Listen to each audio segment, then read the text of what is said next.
This morning, the holiday season is here, which means it's also peak porch pirate season. We'll tell you how you can make sure none of your deliveries are stolen. And a record number of Christmas trees in one place. We'll tell you just how many trees are inside a single home in Germany and how many lights it took to decorate them. Plus, students in Georgia learning some life-saving CPR skills that one of them ended up using on her own father a few weeks later. That and more coming up this morning, December 14th, 2019. Now, from your local news leader, KAMR Local 4 News, Saturday Today starts now. And good morning, everyone. Thanks for joining us this morning on Saturday Today. I'm Jed Baker. And I'm Maggie Glenn. Thanks for being with us again this morning, Thanks for having me. I Maggie. love these Saturday morning. It's always a pleasure things. when you're on. Okay, we're going to get to all that we just spoke about coming up in just a second. But first, the seeds of the Texas Hemp Program have been planted as the program's outline awaits approval. That from your local election headquarters. Earlier this week, the outline was sent to the U.S. Department of Agriculture for approval. If approved, the Texas Department of Agriculture can start granting licenses to legally allow hemp in the state. Rules for the program will be available for public comment soon. After a month-long period of those comments, rules can be changed or adopted. The U.S. and China have agreed to phase one of a trade deal. It includes agricultural purchasing and a rollback of some penalty tariffs. President Donald Trump took to Twitter to make the announcement. China's Commerce Ministry held a press conference Friday to discuss the progress in the trade talks. Trump says they will begin negotiations on phase two of the trade deal immediately. The sentencing date has been set for a man who admits that he was in possession of meth after a traffic stop back in March.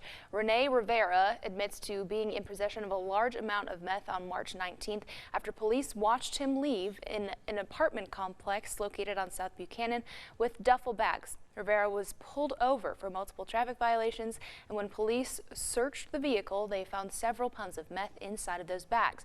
Rivera faces up to 20 years in prison. His sentencing is set for April 14th. Two more Rager Dykes employees have entered guilty pleas, bringing the total number to 11 so far. Elena Cabral was hired to be Rager Dykes Auto Group's finance assistant and later promoted to an office manager in Plainview. Whitney Maldonado was an office manager in Lubbock. Both pleaded guilty to conspiracy to commit wire fraud.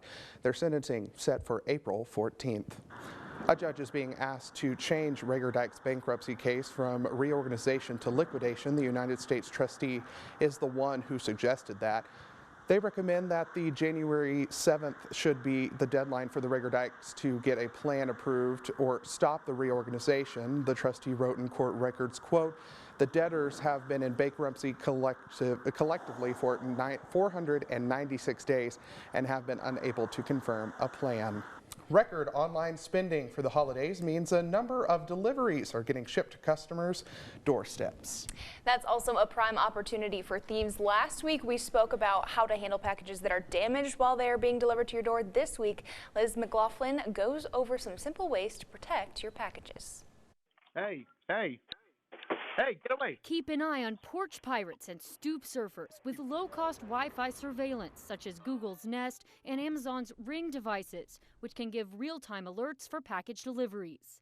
If you have a neighbor who would be kind enough to pick up the package for you, or you could just keep an eye on that package, that'll give you that peace of mind. But that doesn't always deter criminals, and even those caught on camera aren't always caught by police. We take this crime really seriously. It's a felony. Police across the country are striking back, setting up sting operations with bait packages. Where is this item? And encouraging customers to use alternative delivery methods. Yeah, I ordered online and it was easier to have it shipped here to the store than it was to my house. Big box retailers are beefing up in-store pickup options, driving more traffic to stores such as Walmart and Target. We expect BOPIS, buy online, pick up in store, to be a really strong performer this year. It's already grown 43% over last year. There are also devices such as Box Lock to protect packages, or get Amazon orders delivered to Amazon lockers in more than 900 cities. These are safe and secure locker locations where customers could choose to deliver their items and pick them up at no cost. Making sure thieves don't get their paws on your holiday gifts. Liz McLaughlin, NBC News.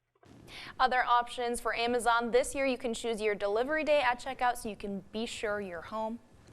And by the way, Prime members in some cities can use Amazon Key and get packages delivered inside your house, car, or garage. So we're going to set all that aside, get some check on our stories that are trending online today. Judges in Germany said Thomas and Suzanne Jerome have broken a world record by having the most decorated Christmas trees all in one place, Maggie. How many? Their home in Northwest Germany is decorated from top to bottom with Christmas trees in every room, and no true trees are the same. They used at least 10,000 ornaments, 300 strings of lights to decorate, drum roll please, 350 Christmas trees. Thomas said it's not about the number of trees, it's all about the decorations. They consider decorating the trees outside, but obviously it's warmer to enjoy it all indoors. Last year they decorated 316. This year they're up to 350.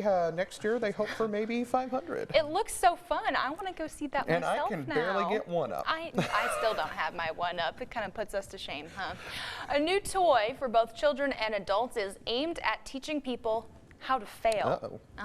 The failure toy promotes the idea that failure is something that can be practiced and developed as a skill rather than feared. The toy is a game of balance and experimentation in teams. You compete for points, which you earn when you successfully balance game pieces on an unstable base. You lose when pieces fall, but get more points for taller structures. The company's CEO and founder hopes that the failure toy will be a useful classroom tool. She also hopes it will help people of all ages explore how they deal with failure, risk, blame, and competition. It's available for pre-order for summer 2020. I don't know about this game. I don't need a toy to fail. I'm not going to spend money on failure. That just, I don't know. I don't like it. Weird. Next. All right, New Year's Eve may be more than 2 weeks away, but New York is under good Lord, preparations are underway. The numbers that will light up the second the famous ball touches down to start 2020 arrived in Times Square on Wednesday. 1 million people are expected to gather in the Big Apple to watch it happen live. Millions more are going to be watching that iconic ball drop on live TV across the country. It's certainly the biggest New Year's Eve celebration in the United States of America. Where will you be when the New Year starts? I will be here in Amarillo. I'm not sure what I'll be doing yet. I imagine we'll all be here at KAMR Local 4. Well, I think it's on a Tuesday this year, so I think I have the night off. Oh, so. Well, I'm going to have to consult the schedule on that one. So you've read the news, you've seen what's trending, but do you know how to say everything properly? A group of people who write captioning for television broadcasts helped come up with the most mispronounced words of 2019. The site of the worst nuclear accident wasn't in Chernobyl. It's actually pronounced Chernobyl. And the proper way to address teen activist and Time Magazine's Person of the Year is Greta Thunberg. The often purple-haired soccer champ who won the world title for the U.S. is Megan Rapinoe. Notre Dame may be okay for the Fighting Irish, but the French church that partially burned down this year is pronounced Notre Dame. And Mayor Pete's last name is pronounced Buttigieg. We won't even mention all the ways that some of you got that one wrong. That one's tough. I give people leeway with that name. Yeah, well, clearly if you watch this program, you know that I have trouble pronouncing basic words. Oh, so do I. It's fine. It's just, you know, you roll with the punches. No, well. So for the holidays, the all-ages family film to see will be the sequel to 2017's Jumanji, Welcome to the Jungle. Our Dean Richards has this week's Dean's List. At the movies this weekend, Dwayne "The Rock" Johnson re-teams with Kevin Hart in the sequel Jumanji, The Next Level. Here's my Dean's List review. Where's the jungle? This is a whole new thing. Nobody told us we had to do a whole new thing. For the holidays, the all-ages family film to see will be the sequel to 2017's Jumanji, Welcome to the Jungle. In Jumanji, The Next Level, all of the major players are back with the addition of Danny Glover, Danny DeVito, and Awkwafina, all getting zapped back into that wild virtual world to rescue one of the players. This time when they go back, they become each other, offering up impersonation palooza. Think The Rock channeling Danny DeVito or Kevin Hart channeling Danny Glover. Some good laughs at first, even though they do beat it into the ground. Aside from that, it's the usual effects fest of dangerous beasts and non-stop wisecracks. Not exactly high art, but sometimes that's just what you want in a movie. I give it a Dean's List B-. We need assistance on an unclaimed bag over at Section... A suspicious package over at Section 4. We ought to set up some kind of a perimeter, too. Perimeter. Back away. Richard, you crazy? You know what? I would rather be crazy than wrong right now. Also new this week is the latest American tale told by 4-time Oscar winner Clint Eastwood. In Richard Jewell, he directs an excellent ensemble of Sam Rockwell, Kathy Bates, John Hamm, and relative newcomer Paul Michael Hauser as Jewell himself in the 1996 story of the Atlanta Olympic bombing, in which an overzealous security guard discovers a backpack that ultimately blew up, killing 2 and injuring more than 100 others. At first, Jewell was labeled a hero, but hearsay gossip and rumors about him turned him into the FBI's #1 suspect, something that was leaked to the news media who ran with the story, destroying Jewell and his mother's life before the case was ultimately dropped. Before you see Richard Jewell, understand that it's not a documentary. Eastwood bases the plot on events that happened in his typical straightforward style. But besides playing fast and easy with the facts, political rhetoric that the media is bad and that you can't trust the FBI overshadows this Dean's List B-. For Saturday Today, I'm Dean Richards. I haven't seen the second one. I haven't seen any of the Jumanjis. Not even the Robin Williams. No. John, have you seen the Robin Williams? I have, yes. I actually saw it. It's a good one. Is it? Without a doubt it is, yeah. That was Dean's List, but we'll have to add that to our list, Yes. Judge. It's a few years ago, for sure. Yeah, so speaking of John, by the way, welcome to Saturday Today, John. Hey, glad to be here. Yes. I tell you what, today's going to be a nice day to be outside, a little bit breezy, but this afternoon temperatures will migrate into the upper 50s and low 60s. In fact, without further ado, let me just walk over there. And let's get started here and let's show you what we have. We are looking at the 7-day forecast in a moment, but first of all, we'll start out with the day planner for today. This morning, we started out at 29 degrees. Cold start to your Saturday at noon. We'll be around 51 degrees, and by 5 o'clock, breezy, but not bad, 60. But that breeze will put a chill in the air, so a jacket or sweater will come in handy. Now, for our friends across our northern counties tomorrow, later today, rather. It's going to be a cold day. 49 degrees at Guyman for our friends over at, say, Liberal and Elkhart will be in the mid-40s. And then as you travel to the south, milder weather, Tulia 61 degrees, Childress 59, again, right here in the city, 60. And then tomorrow for your Sunday, I think we could actually reach 50 degrees before the colder air moves in. By 5 p.m., we'll be dropping from the 40s into the 30s. And notice the 30s across the northern counties. Will it snow tomorrow? And the answer is no, it will not, at least across the Texas Panhandle. There might be some snow across the far northern reaches of the Oklahoma Panhandle and southwest Kansas, but we're only talking a trace amount to maybe up to ½ of an inch, and that's about it. For the most part, we're going to miss out on snow this time around. So on Monday, it's going to be a blustery cold day, 37 degrees. On Tuesday, we'll be at 47. Wednesday, we go back into the 50s. Thursday, will be around 57. And for Friday, well, we're looking at seasonal temperatures and highs around 48 degrees. So there's your weather in a nutshell. All right, John, thank you so much. John. A Georgia man is thanking his daughter for saving his life with a skill she recently learned in high school. Bernd Peterson reports. 17-year-old Sydney Schwebel has learned from experience. No matter your age, I think you should learn because you can never be too young or too old, really, to learn.